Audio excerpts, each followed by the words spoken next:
Eh bien, bonne journée à tous, c'est Guy de chez Dufresne. Aujourd'hui, je vais vous montrer comment on peut détecter si le disque de notre voiture est faussé avec cet instrument-là ici. En mesurant si le disque est déformé, ça va nous indiquer comme quoi que le disque doit être remplacé ou pas remplacé. Donc, on va aller plus en détail en changeant la caméra, en changeant l'angle de notre caméra. Ici, c'est l'indicateur qui nous donne en millième de pouce de comment le disque est faussé, donc de comment il va comme ça.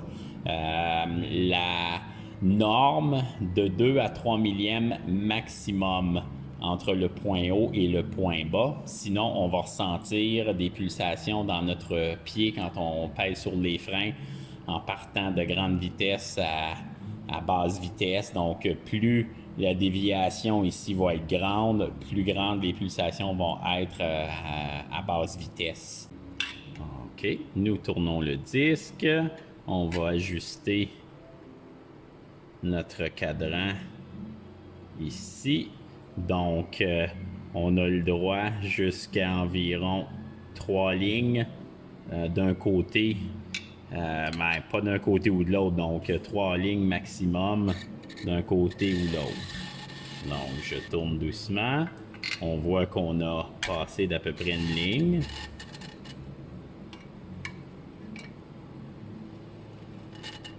Donc, on voit qu'on a un petit quelque chose là, mais ça nous dit comme quoi que notre disque, il est quand même près des normes entre le 2 à 3 millièmes de différence. Là, ce que je vais faire, on doit prendre la mesure à 2 endroits.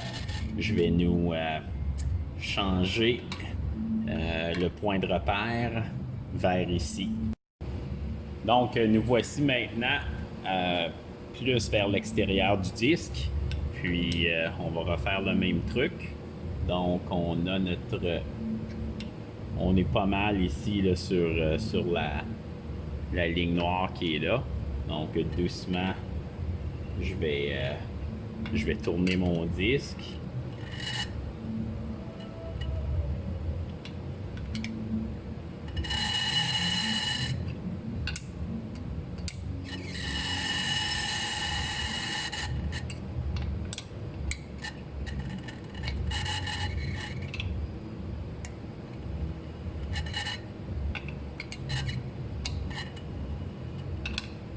Donc, on peut voir que on joue jusqu'à 3 millièmes. Puis on dit qu'on a de 2 à 3 millièmes maximum si on ne veut pas rien ressentir de pulsation dans notre pédale ou au volant. Lorsqu'on parle d'une autre vitesse là, de 100 km/h à 50 km/h quand on sort d'une bretelle de l'autoroute. Mon véhicule finalement me donne une légère vibration quand je pars de 100 km à 50 km/h. Puis finalement, ce que ça nous dit, c'est que c'est ça, on est un petit peu légèrement au-dessus du 2 à 3 millièmes de différence entre les hauts points et les bas points du disque. Donc voici, c'était notre vidéo pour finalement vous donner un peu d'informations sur comment mesurer de façon précise si notre disque est faussé ou pas, puis si ça nous donne des pulsations dans la pédale quand on freine. Sur ça, une bonne journée à tous.